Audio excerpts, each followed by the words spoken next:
On today's Tech Help for Churches, live tweeting tips.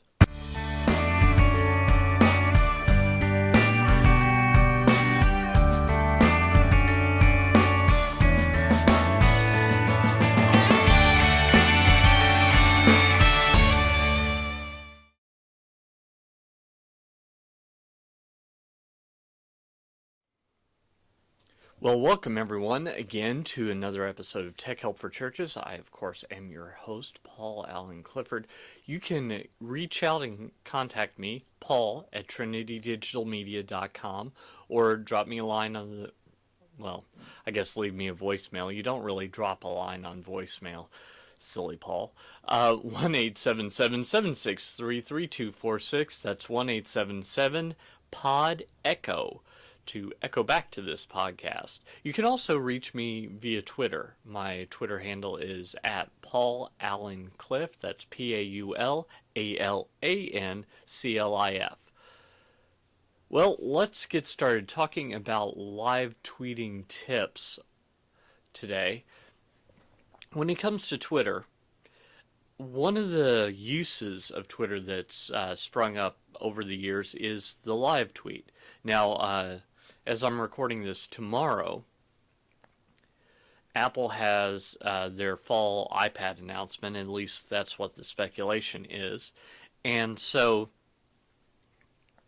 there will be some reporters there that will live blog or live tweet what they're seeing. So as they see it, they will record it and send it out. And I think this is really a great idea for churches. I think the live blog and the live tweet are both something that more churches should be doing. Personally, I've noticed that when I live tweet the service, I get a lot of engagement. Not just, hey, good job or anything like that. Like a lot of people just repeating what I'm saying, retweeting it, or engaging with the content, or asking questions, just everything that you want when it comes to your church's interaction on Twitter. Now, this past week I crossed over into the top 10 Twitter users in my area. I have more Twitter users than my pastor, which I'm doing everything I can to correct that. So if you'd like to follow my pastor, head on over to Twitter and follow at Pete Heise. That's Petehise.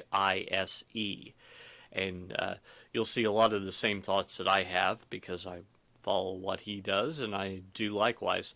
So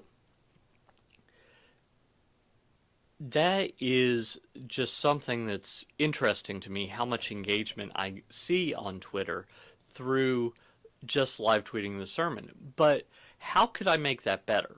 Well, let me give you some tips and tricks that I've noticed, and we'll go from there. Number one, live tweeting can take you out of the moment. So if you only have one service, I don't think that I would make it so that so that there's only one person that live tweets the service.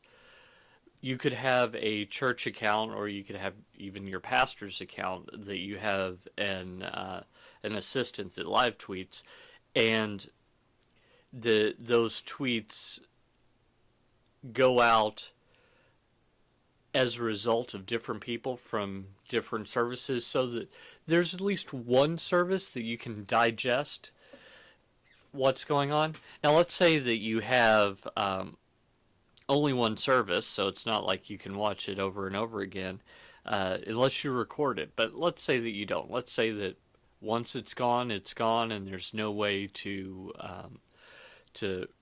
redigest it. I think what I would do is I would have a rotation of people that could do that.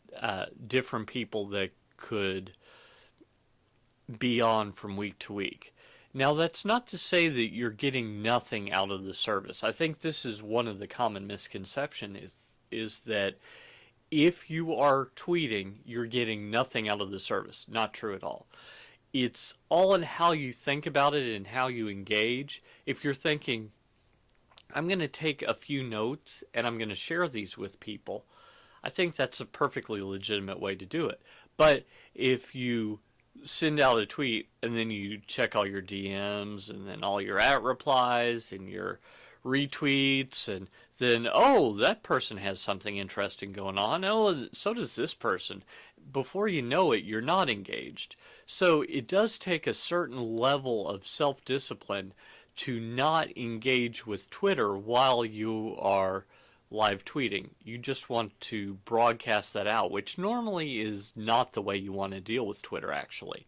You normally want to engage more, but you might keep an eye to questions or comments where people are engaging with you, maybe in the mentions tab, depending on what Twitter app you're using on your iPad, your Nexus 7, your Android phone, your iPhone, etc.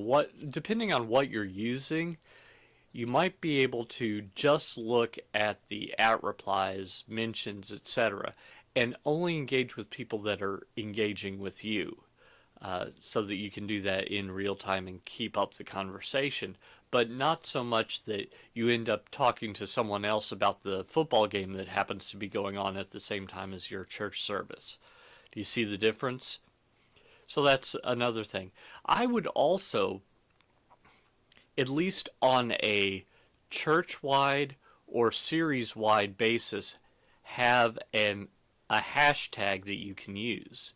So, we've done this church-wide, season-wide, series-wide, or even individual services. And I think that here we're not talking about the ironic use of the hashtag.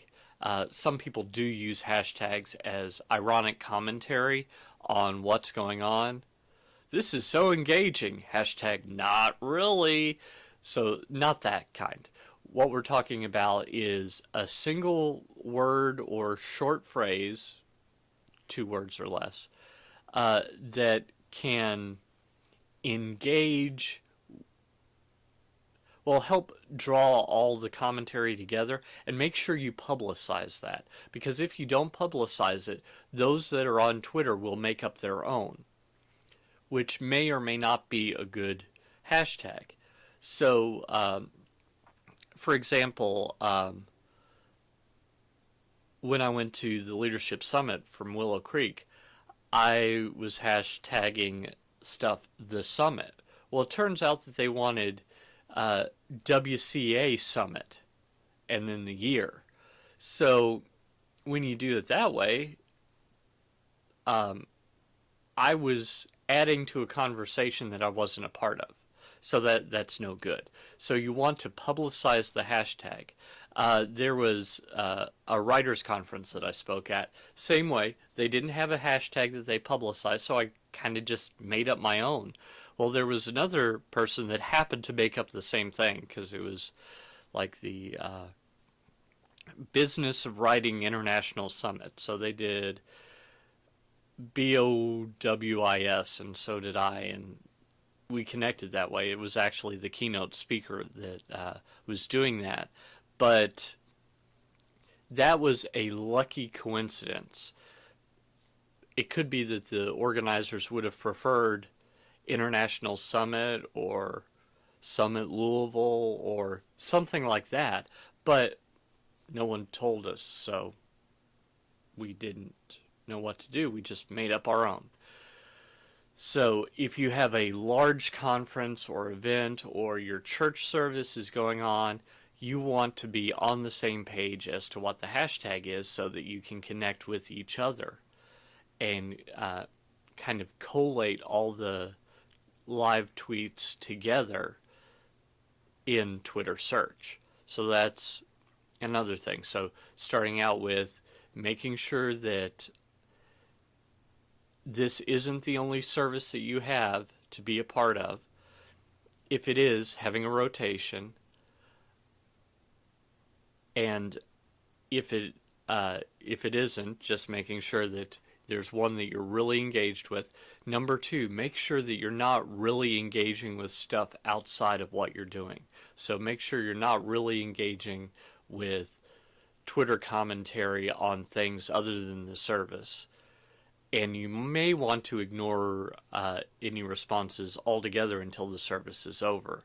That might be a valid way to do it again. Again, number 3, have a hashtag. And number 4, tag the pastor. This is something, or whoever's speaking. So we had Christine Kane in a few weeks ago. Next week we're going to have Derwin Gray in to preach. And if they have a Twitter account, and if they are, active on Twitter, it's one thing if your pastor got a Twitter account, used it for a week, and then hasn't touched it for 6 months or a year or 5 years. Yeah, Twitter's been around 5 years. Then maybe this is less important, but I like to give credit where credit is due. And if my pastor just has some great ideas and sees Scripture in wonderful ways, and I'm seminary educated, so it's not like he comes up with stuff out of left field that is wrong. No, he sees it in a way that illuminates the Scripture. So I love to talk about that and give him credit, because when I give him credit, then that helps grow his following and influence, which is what I want, because he's a great pastor, and he needs to have more and more influence as we're reaching out to more and more people. So that is something else that I'd make sure that I do, is tag the speaker. Make sure that it's clear. Now, you want to be retweetable in what you're tweeting, so definitely do not use services like twitlonger. Twitlonger is a bane on the face of Twitter. It's a boil that needs to be popped and treated with medication. It's horrible, because it takes one of the genius ideas of Twitter, only 140 characters, and says, well, not really. And it would be okay if people would use it like once a year, or even once a month.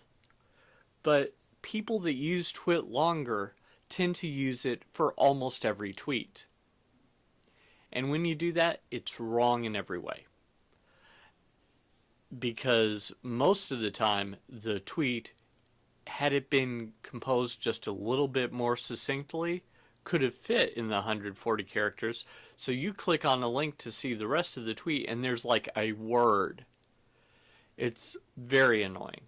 So that's one thing that I would absolutely not do, is I wouldn't have longer statements than can fit on Twitter. I wouldn't.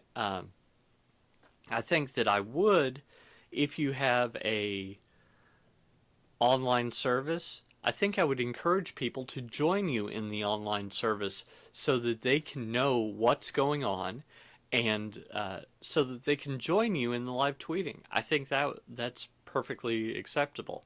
And you don't necessarily have to have a live video feed, by the way. You can have a live audio feed. And I'm going to look into having an episode on that here in the future. We're getting towards the end of October, and I haven't worked on my list of topics for November yet, so maybe I'll throw that in. Live streaming audio only for your church service, because a lot of churches already have that equipment, whereas a camera, not so much. So back to the topic. Encourage people to engage with the church service as it's going on if it's online. Now, if it's not online, but you've got a lot of people live tweeting, the hashtag already does that, but you might remind people as part of it. Another mistake you can make is you can overtweet the service. And I've been guilty of this too, where like everything your pastor is saying is just phenomenal. So you tweet it, then you tweet another one. And by the end of service, you've got 30 or 40 really good tweets in your mind. Well, what if a Twitter follower only follows half a dozen people? The last 20 or 30 tweets are going to be all from you, and they're all going to be in one moment, and wouldn't you know it, that's when they're on. And since they only follow 5 or 6 people, they have the alerts sent directly to their phone, and it goes bzz, bzz, bzz all the time.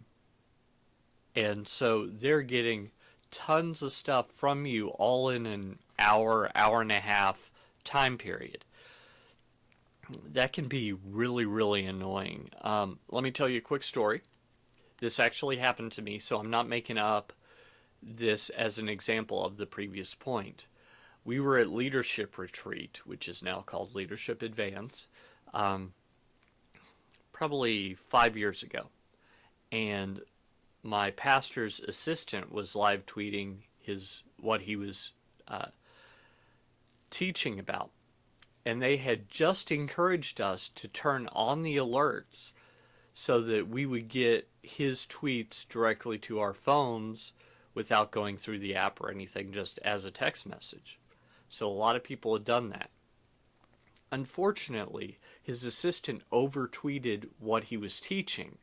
So as a result, I was actually on a camera and our headsets weren't working, so the plan was I will text message you if I need you to get a different shot.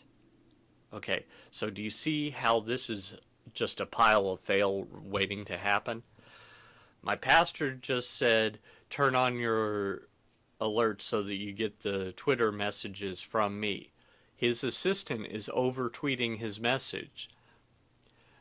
The video guy who's directing says, since our headsets aren't working, I will just text message you if I really need you. See how these things working together meant horrible things happening to me? Yes, I'm on the camera. Buzz. Okay, he must need a different shot. No, it's Connie. Okay, that's okay. Buzz. Connie again. Buzz.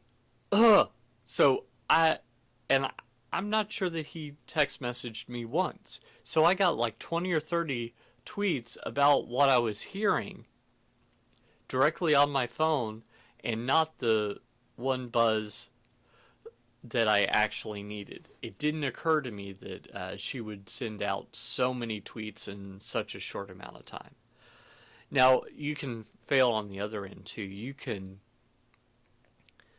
say that you're going to live tweet the sermon and then only send out one tweet. Not really live tweeting the sermon. More hearing something cool and repeating it. So I think there is a balance where you can get, 4 or 5 things in, maybe the top points from your pastor's sermon and maybe a quote or two. Those might be that might be a good guideline for what to live tweet. And I think that if you do that, you'll find that you get all kinds of engagement that you didn't before. Combine this with following local people, and just what you can do is amazing. So I hope that that helps you. I hope that you will consider either live tweeting the sermon yourself or getting someone to do it, or maybe noticing someone actually is doing it and helping them along with these tips, because all we're trying to do is go out and change eternity. Until next time, I'm Paul Allen Clifford with TrinityDigitalMedia.com.